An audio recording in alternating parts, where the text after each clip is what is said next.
Okay, so here I am with another edition of Career Magic with Nitin Kulkarni, and as you know, this channel is about careers. Yeah, careers are living, breathing organisms. They evolve, they change. We have to nurture them, and we really have to take care of them if we want them to pay us back in terms of money, in terms of influence, in terms of responsibility, satisfaction, success. All of these things happen if we nurture our careers right. But careers don't always, they are not fairy tales, right? And many of us are aware that we sometimes, us or other people that we know of, get into careers that later say, yeah, maybe this is not for me. And I've met many people during the course of my coaching, during the course of my training gigs. I have met literally hundreds of people who talk to me and say, you know what, I really want to do something else. I think I'm built for something else, and so on. But more often than not, people don't have the courage, the conviction, or even the clarity of thought to make that happen. And that is what today's show is about. I met two amazing people. I became friends with two amazing people in the last 1 year or so, during the course of walking my dog. So I have to thank my dog and their dog for sort of getting us acquainted. And I became acquainted with them. We got talking, and as I learned their story, I was quite fascinated with their story. And as I was saying, it's hard for people to make drastic career changes. So here we are going to be today talking up to two people, a couple, husband wife combination, who both at the same time or around the same time made drastic 180-degree career changes, and fairly successfully. The whole thing is still, as I know from them, a work in progress, but they are living it. They're really enjoying life, and so this is their story. And I'm going to get out of the way, and to get the ball rolling, I'm going to ask them to quickly introduce themselves, and then I will ask them some questions about their journey. So, in whatever order you want to go, please introduce yourself and we'll get the ball rolling. Uh, Hi, I'm Shikha, and I am your stereotypical engineering graduate who comes out and wants to be, placed through the campus. And then, you end up joining Infosys. You end up working around 9 years, do your usual, punch in and punch out. And between them, lots of things happen. You change, your life changes, your perspective changes.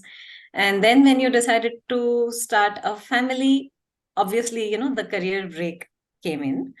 And that was my turning point. So once your career break comes in, of course, your entire mental, physical, spiritual, all sorts of energy is focused on your child. And once your child is independent enough to spend a couple of hours at school, then you think, okay, now what do I do?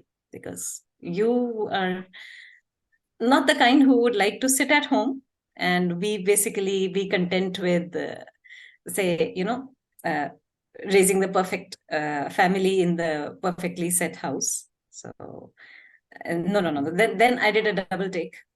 And there I had my husband's support and a lot of, what can I say, kicks in the back.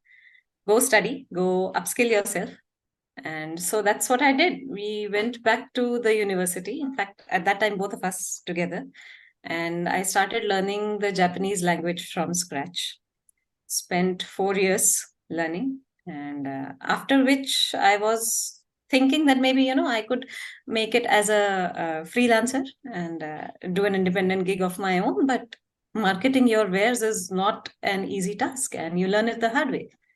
And then basically, I got back into the corporate life. So right now, I am a business analyst for Japan region, and I like my work as I always had. And I think after getting back from the career break and everything, I have worked with considerably more fervor than I used to do earlier, to be very honest. So that's a little bit about me. Shika, quick question, clarity question. When you started your career, you said with Infosys as a Yes. fresh engineering graduate. What was the nature of your work? It's your stereotypical engineering job. So these are your Indian IT service companies. So they put you in a project, they give you your KT, then you're supposed to, get hands-on and say under a month or so, and you're supposed to start performing independently, and then those performance reviews happen, and you are basically sucked into the rat race, and you don't know where your life is going anymore. Yeah. So So you were a software developer. yes, so Okay. software developer, yes. So, Brilliant. couple of changes of company, etc., also happened, and I think that is quite run of the mill. Everyone does that. Hmm. So Okay. nothing specifically, stupendous about that, really. Okay. Cool. Thank you very much. So, Shaunak, you are up next. Can you introduce yourself, please? Sure. So, I graduated in mechanical engineering in 2004. I worked with Infosys for a short while. I did a little bit of freelancing as well. 2 years after graduation, I went for an MBA. And in 2008, I joined multinational in business consulting.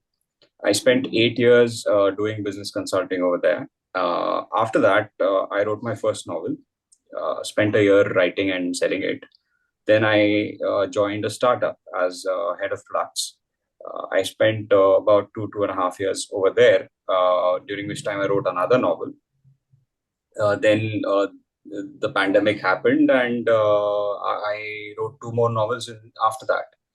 So right now I am a full-time novelist. I've written four novels, and I'm working on the fifth one. That's a quick summary of my career. Hmm. Okay. So, we have two people in front of us. Shikha went from a software developer to a Japanese language expert, and that she has made that her profession. So she works as a Japanese language expert for a company that does work for Japanese clients, and she works as a business analyst, works with clients and all, and loves it, absolutely loves it. So that's a huge change. And Shaunak has gone from being a software developer to a business consultant to a full-time author. And interestingly, Shaunak writes. In a moment, I will show you when we start talking to them about what they do, etc. Shaunak writes spy thrillers, and the name of the book that I remember that he has written, one of them is Let Bhutto Eat Grass. It's again a fascinating story based on real events, but obviously a work of fiction based on tied to real events that happened in the history of India and Pakistan and so on. So that's what he does, and absolutely loves it. So let us get into how all this happened and what we can learn from it, right? So again, I'm just going to throw these questions. Maybe I'll pick one of you I think Shikha has already answered. My next question is going to be, what was the motivation for the career change and where you ended up? I think Shikha, you already sort of addressed that. I mean, the break in the career sort of made you rethink. But I do want to go back to you and ask you, you could easily have gone and become a software developer again, right? So what was the motivation to go study Japanese and get into this career change? So I'll give you the facts and I will not soften it.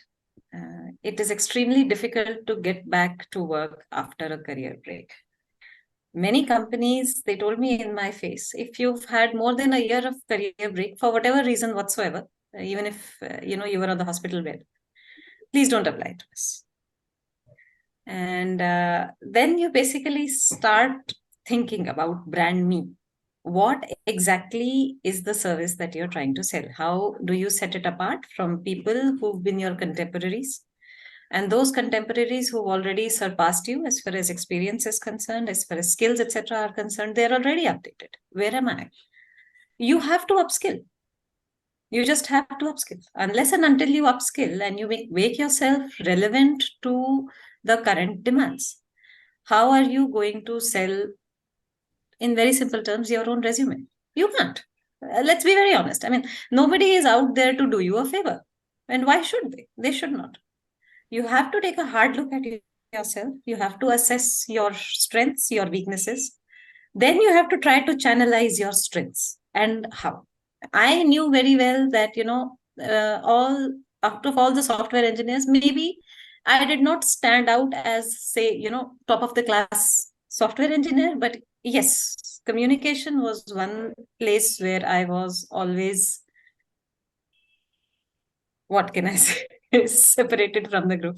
Okay, So we need I, to I speak to think this person. Yeah. I think there's a clarification in order over here. She didn't mention it during her summary of her career, but she spent 5 years with a very demanding consulting firm before her break. Yeah, that's So very. she has client management skills inherent in her, and they've also been honed. She's really good at it. Yeah. So modesty, thy name is Shikha. Go No, on. no.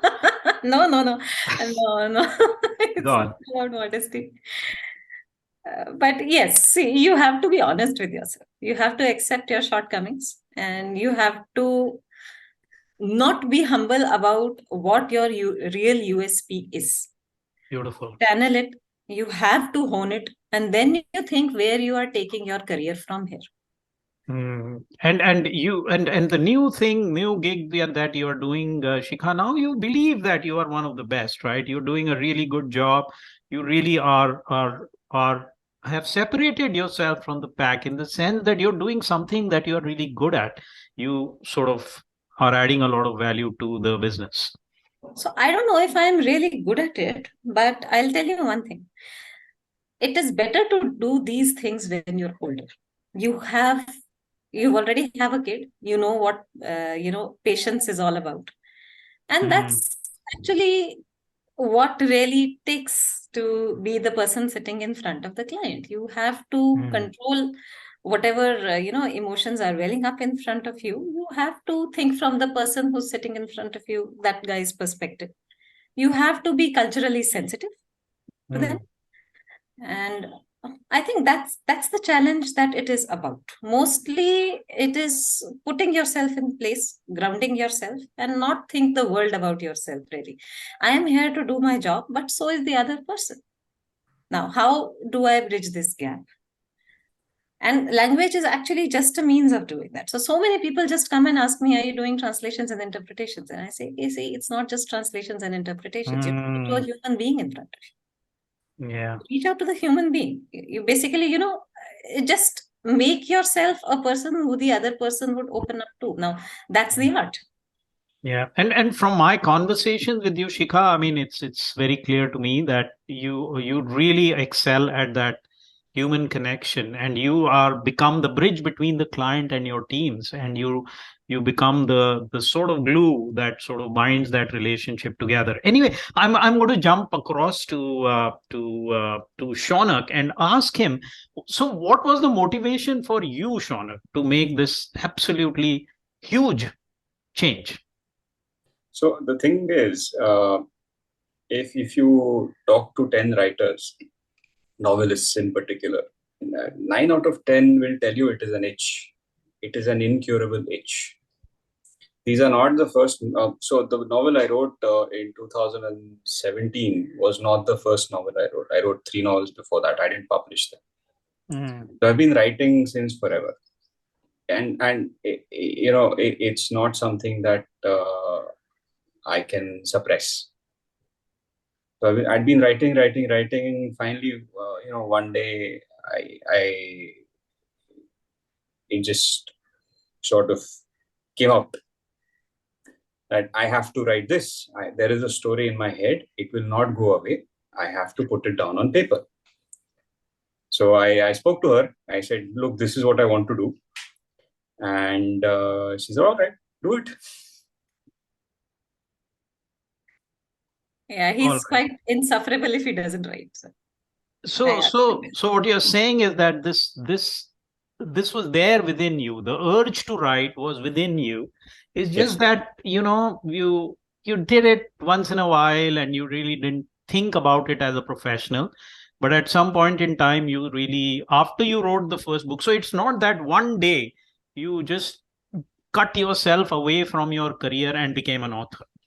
So you No, wrote, no. right? Yeah. Sorry. So what was that transition like, Shaunak? How did that come about?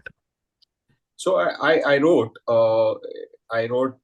frequently, and usually it was at night, an hour or two at night before sleeping. But obviously that is slow going. Writing a novel, especially one based on historical events, requires a tremendous amount of research, uh, which you cannot do effectively. Well, I cannot do it effectively while I'm working. It's quite difficult. Let me be quite honest about that.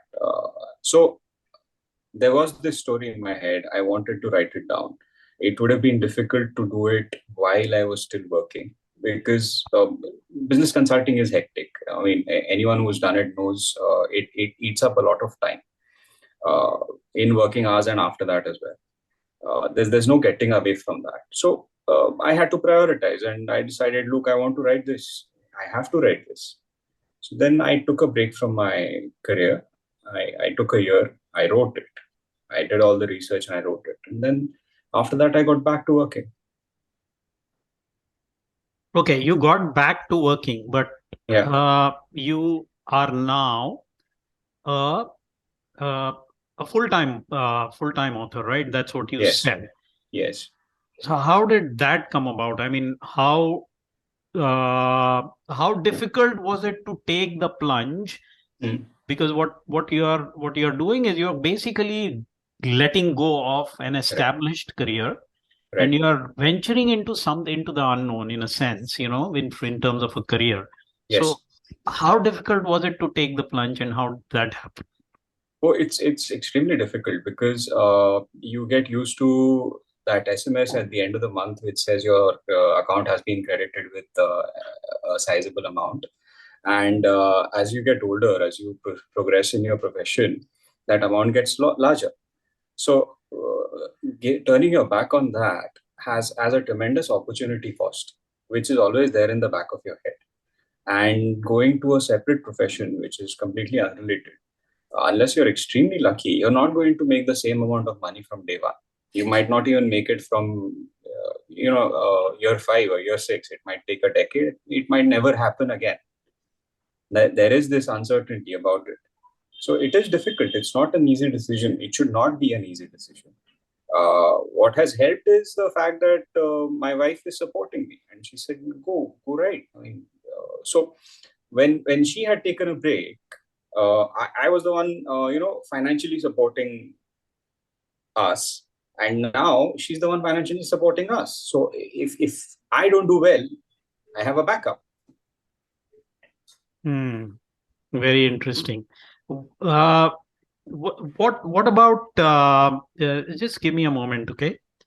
uh, was there a fear, Shikha, when you got into this new profession, the fear of failure? So you went to university for 4 years. You said that's a big investment of time, effort to learn a completely new skill. Were you ever did you ever feel the fear of failure, that what if this doesn't work? What if I can't find a job, kind of thing? Every day, every Every day. day. How did you overcome it? How did you keep yourself going? No shortcuts, hard work. You feel the fear coming, work. Sit with your books, read, work, hone yourself. There is Yeah. no way out of the fear, really. And it's Okay. very easy to just say, oh, I'm afraid, my hands are shaking, I can't study. But boss, what other options do you have? You don't have any options. You do what you can do. So in terms of the process, Shikha, how do you overcome that? So if I were doing something like that and I was overcome with this, it would paralyze me, and then I would just sit around and maybe go out and have a beer, or just basically mope around. But in terms of a process, Hmm. what is it that you did to keep yourself going? I'm trying to understand that. Do you just like get up and Maybe push those thoughts away and just do something? it's What not do an you do? easy thing to do. It's not an easy thing to do. You can't push those thoughts away. Come on, they are always there at the back of your mind. They are still there Mm, at the back of my mind. What will happen, especially given the current scenario where people are getting fired left, right, and center? If for one day my laptop is a little slow, the first thing that comes to my mind is, oh, did I get fired? mm, Yes, it's always there. And now you have to basically compartmentalize that there are two types of situations. One is what you can help, and the second one is that the one you cannot help.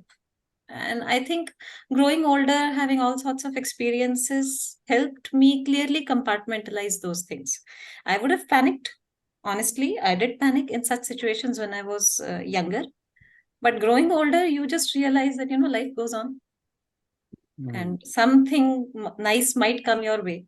And it is a very true saying that when God closes a door, somewhere he opens a window. It happens, but you have to stay brutally honest with yourself that oh, Mm, what am I doing? I'm sitting and crying. I would have you know instead invested half an hour in myself. What am I doing? mm. You need, Okay. need that sort of brutal honesty with yourself. And sometimes there is a support group around you. I think for me and Shaunak, we were each other's support group. Whenever he is down, I basically give him a tight kick in the back. And what is happening? This is not going to help. This is no Very use. often. Yes, Okay. kindly shape up. This is not going to work. Get up and do your work. So that really helped, being there for each other and supporting each other, because if one is having an off day, feeling a little low about this change, the other one supports and so on. So that's absolutely wonderful. That seems to have worked really well for you. Shaunak, what about you? Were you ever did you ever fear the fear failure when you got full time into this, saying, I Yeah. may not be able to support my family. What happens if? And then I am going to be away from my core, career competence that I had developed over maybe 10, 12 years. And then I may not be able to get back into the workplace. Big risk. How did you overcome that? I haven't overcome that. I still fear that even today So how do you keep going? because I want to. Yeah. So tell me a little bit about that process when you feel that sort of thing, that yeah, I have still haven't become like the most famous. I haven't become the most famous spy thriller writer yet, and Hmm. and so on. Uh, what do you do exactly when those kinds of thoughts come to your head? When those kinds of thoughts come to my head, what I do is I open up the Amazon page of my books and I look at the reviews that readers have left me. And those reviews carry me through those difficult times because I have been blessed with absolutely wonderful readers who have loved my work and who've expressed that. And I am eternally grateful for that expression of appreciation because that is Hmm. what motivates me to write more. Okay, beautiful. So you are able to find positives in what you are doing, Right. and that keeps you going, so that helps you push the negative thoughts away. Beautiful. Yeah. And almost, and Shikha didn't quite say it, but it almost sounded to me like, her method is to keep pushing through, just keep Yeah. doing stuff every day, take Mhm. action. And there is one thing that I there is one saying that I really like, that I have experienced myself, is there's a saying that action cures fear. Mhm. And it really does. If you are inactive, then you're not making progress, and it sort of starts to overcome you. But when Right. you're doing something, you feel like you're doing something meaningful, making progress, it sort of helps you push those thoughts behind. So great. And the support system. Let me now ask you. uh, Nitin, one second. sure, So please. let me elaborate on the support system as far as Shikha's Please. career switch was concerned. Uh, she had some really lovely teachers at the university who were very encouraging uh, and who identified the talent that she had from day one. These teachers have encouraged her, guided her, corrected her when she needed correction, of course. But Yes. they've been a huge and positive influence in getting her where she is today. And she's on absolutely brilliant terms with them even today. So that has also helped. That's true. They I were, couldn't have done it yeah. without their Beautiful. support and their encouragement. I So could not have. probably another great lesson from Shikha's Absolutely story, wonderful teachers over there. Yes. yeah, is that find a support system. These kinds of huge changes, it's really hard to do these alone, to take the physical, mental, financial burden of such a big change on yourself. Find the support system. Do not hesitate to lean on people to carry you through. So That is true. beautiful. Thanks, Shaunak, for adding that. So let me move on to something that people really fear when they make these kinds of changes, which is the financial side of things.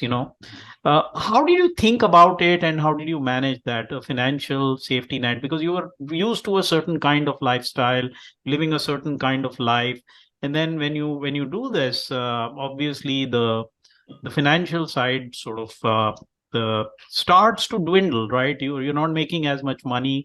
Did you actually create a safety net before taking the plunge, or what exactly? Yeah. How did you look at it? How did you think about it? So I took the plunge first. So let me elaborate on that first. While I did have a small safety net, the one thing I ensured before I took that plunge was that my home loan was paid off. That was you could say that was a triggering point. I'm no longer working for the bank, so now I can afford to do what I like. Okay. Okay. But you did. Tell me a little more, Shaunak. How did you think about it in terms of, okay, did you say that I'm going to give it 1 year or 2 years and I'm going to have a financial safety net savings to last to carry me through those 2 years, and then I'm going to take the plunge, and then at some point in time I'll take a call. Did you think about it like that, or no, not really? I did not. Honestly, I should have, but I did not. Okay. What about you, Shika? How did you look at this whole financial angle? So I wanted to get back to the workforce long before I actually did, if you ask me. And yes, I am probably the cold-hearted calculator of the house. That okay, this is the budget for the month, and we have to stick to it. Or this is our goal, and we should be thinking that all right, fine. You have about 6 months to do what you want, and then you have to really pull your socks up. And yes, I mean, one thing which really helped us was giving up the consumerist attitude. You don't have to have that latest designer piece. You don't really, need to spend that much on many things, be it food, be it your clothes, be it luxuries. There's really no need. So if you are going to take that sort of a plunge, the first thing is you have to think about, in very simple terms, cost cutting. Cut it down to the bare minimum, because you never know what would come. Like, the pandemic came, and then there were no jobs to be had exactly when I, finished my 4 years of work, of study. So you have to think about those things. What really helped was both of us. I think me and Shaunak, we are not really into splurging on anything, absolutely. So yes, austerity measures.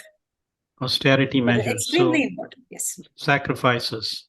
Not sacrifices. Not Not really sacrifices. sacrifices. You don't really, after a point of time, you really recognize the futility of it all. Yeah. Okay. That Minimalism. stage also, yeah, minimalism. I am happy having less, honestly. I have to manage less things. I can spend more time with my kid, with my dog, outdoors, and basically less time maintaining and taking care of the things I have, putting things in order, just because I have less. I have so much time for myself. I mean, and yeah, you can't really put a certain price tag on the time that you spend with your family. I'm happy Beautiful. having this. Absolutely. Beautiful. Beautiful. And you are having fun. I know that when I meet you, whenever I meet you, I see only smiling faces, happy faces, and you are immersed. And so I meet them, just so you know, on my Morning walks, I often meet them in, when we are walking our dogs on the Tekdi, the Pune hills, and they're just having fun. I can see that. So wonderful. Now, if you were to look back, are you both okay? Before I get into that, are you both pretty happy with the state of affairs right now in terms of where you are at with your professions, with your lives? How what's the feeling like after having made these big changes? With my life, yes. So with my profession, I'd like to do better. Okay, and you're working on it. I am. As I mentioned, I like to read reviews when I need that extra bit of motivation, and the that will also help me identify the challenge. People who read my book, they love it. My books, they love them. But I need to get more people to read my books. How do I do that? I'm Yeah, working on that problem. I haven't solved it. yeah, yeah. Okay, Shikha. Hmm. Yeah. So so the question was, I mean, how happy are you with the state of affairs right now in terms of, where you are at through the transition that you have gone through and all, when you look back at it, are you satisfied with how things have gone and glad that you made the change? Oh, yes, I'm absolutely glad I made the change. Hmm. Hmm. I'm happy I made the change. And in fact, that has opened me up to the possibility of probably unlearning everything that I've learned till now. So many things, like I was super, super scared of dogs. I learned how to love them. You're super scared of dogs. Dogs, absolutely. Now I Oh, have a dog of my own, and I can't bear the thought of, even training her to stay alone in the house. I get super scared. Oh my God, what if, she just needs a sip of water and she's anxious and she's not drinking without me. So it just opened up a host of possibilities in front of me, and I like to focus on that only. I'm not really thinking of, where the fears are stemming from and all. I would like to push that beautiful. back of my head. Well, no point. No point Okay. going in a negative spiral. Great, great. So Shaunak, if you looked back at this journey that you've been on together, say over the last 7, 8 years, um, what are some lessons you have learned, and is there anything that you would do a little bit differently? Mm, I don't know. Maybe I would, but I don't have anything specific in mind. I mean, there's always scope for optimization, Sure. but changing course, I don't think I would do that. I would do the same things, but I would try to optimize each step. Okay. Okay. Do you want to elaborate on that a little bit, just I'm, for okay, Shikha, you will. I'm not sure I could. I mean, I Okay. haven't crystallized that thought yet. Okay. Cool. Okay, Shikha, what about you? I Anything would you? like to I would like to be able to read more. Okay. Whatever time I get, I would like to be able to read more. That is one activity I absolutely adore. And I think this is my request to anyone who would watch this. Please have your kids read. Please give them the time, actively make the time for them as parents. It is our duty to give them the time to read, to give them the time to mull upon things which they haven't personally experienced. Give them the opportunity to learn so many things just by reading things, just by picking up a book, any book that they like. I would personally love to be able to read more. If I had more time, if I had say 48 hours instead of 24, I think I would have read a whole library by now. But Mm. unfortunately, life's not like that. Man proposes, God disposes, and I don't get that much time. It's a very precious time to me. I would love to be able to just sit, have Mm. a cup of tea in my hand, and be able to read a book. It feels like heaven. You don't realize when you have all sorts of time in the world, you have no responsibilities as a kid, what a luxury it really is. Mm. Wonderful. And so when you are recommending people to read more and ask their kids to read more, let Yes. Bhutto eat grass wouldn't be a bad place to start. Yes. So I was the beta reader for that book.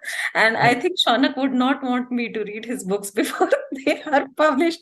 I am a very harsh beta reader. So I mean, next time when Shikha is talking, Shaunak, if we could have you maybe just get maybe one or two of your book covers sort of ready and share Sure. that screen with us so that people can see those books. But in fact, I'm going to go back to you, Shikha, for really the last question on my list, which is that what advice would you give? And I don't mean that you are going to sit here and tell people what to do, but from where you have come, if you wanted to help someone, if someone came to you and said, hey Shikha, I want to make this career change, tell me how should I think about it, what should I do, and so on, what sort of advice would you give a friend who wants to do something like this, um, as they plunge into a big career change? And I believe me, The, Shikha, there are a lot of people out there who want to make changes, who are a little bit frustrated with what they are doing. They keep doing it because they need the money. They don't know what else to do. But if they are contemplating it, what are some things you would tell them to do? so the main thing to keep in your mind is ageism is real, sexism is real, and you have to grow a thick skin. If you want to get anywhere, you are your own marketing department, you are your own engineering department. You have to, simultaneously build yourself. You have to work on your own mental health. And what will basically, bolster you and encourage you to do things, what you want to do is if you always are ready to take feedback, you should be Mm, ready for it. mm, I took feedback from my teachers, and I think it just came down to the fact that you have to recognize, you have to take such a view of yourself that maybe a third person who's looking at you would do. Think about it. I mean, we feel that oh, I'm a mom. I took a break. I prioritized my family, but the entire system is up against me, and I would probably I am a victim of the system. You can either have that victim complex and become a martyr of the system, or what you can do is you can take one step at a time and then put your feet firmly over there. So if you feel that, okay, fine, let me channel what my real strength is, and you are ready to show up every single day, come what may. If you're ready to show up every single day to improve yourself, to build up your brand, if you're ready to pick yourself up at every point of time, and let me tell you very honestly, nobody comes to do that for you. You have to do it yourself.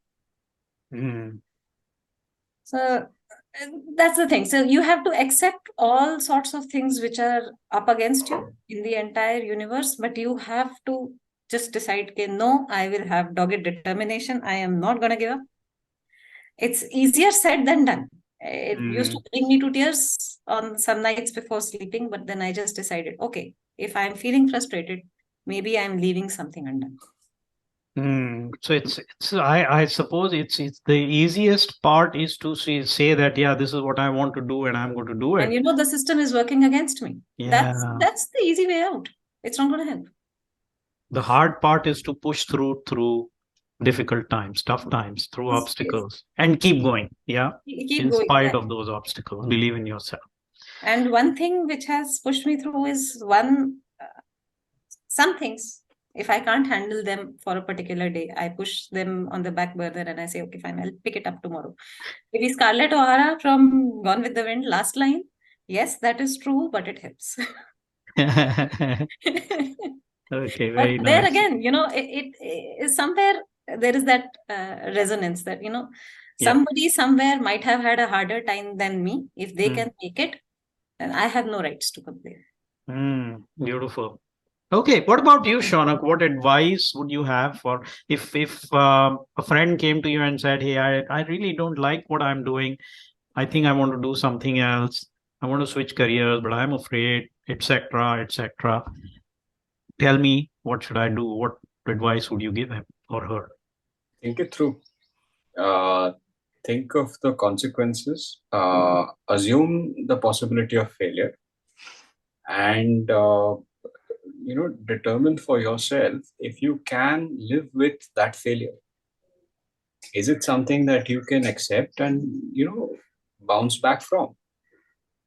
If you can't accept the possibility of failure, then maybe it's not the right time for you. Give your current profession a few more years. Mhm. Try and build up a safety net. If you already have one, make it bigger. Then think about it again. Maybe you'll be ready at that point of time. Hmm. I suppose by thinking like that, you sort of free yourself up from the day-to-day fears, right? What if I fail? What if I fail? What if I fail? You thought It it is through really not already. possible. It is really I not don't possible to free I don't yourself from think the fear of yeah failure. I don't think you Yeah. free yourself from it. More like you prepare yourself for it. Okay. You reach a stage of acceptance. Okay, this might happen, and I'm okay with it. Okay. Okay. So just to add over here, he's been down and out many times. Really down in the dumps also. So that also happens because then there are people who are not ready to publish your book, especially when we used to think we'll go the traditional way, go to publishers and all that stuff. And rejection is a very hard thing to take. But Mm, we have to be ready for that failure. mm, And it happens. It will happen over and over again. And people are not there to make you feel better. Accept it. mm. So Nobody owes you anything. I think what you're saying is you better be prepared for some Yes. tough times. Yes. Yeah. So you better be really passionate about what you want to do. Yeah. Just so both of you didn't run away from your professions in frustration, saying this is not for me. Let me do something else. It takes a But you lot. really made a very conscious change Mm. and moved in a direction which you were pretty passionate about. Yeah, Yes. both of you did. I mean, if you're not passionate about what you are planning to switch to, Yeah, then why switch in the first place if you're in a comfortable place in your career? yeah. What is But the point? many people that I meet tend to say that, yeah, you know what, I'm frustrated with what I'm doing. I don't like this. So I want to do something else. Let me go try something. And so I come across people like that. What would you tell those people? See, there's no harm in trying something, but uh, well, you can't have a guarantee, but have you given thought to the possibility that you might get frustrated there as well? And if you do, Mm, what will you do about that? sure. Yeah.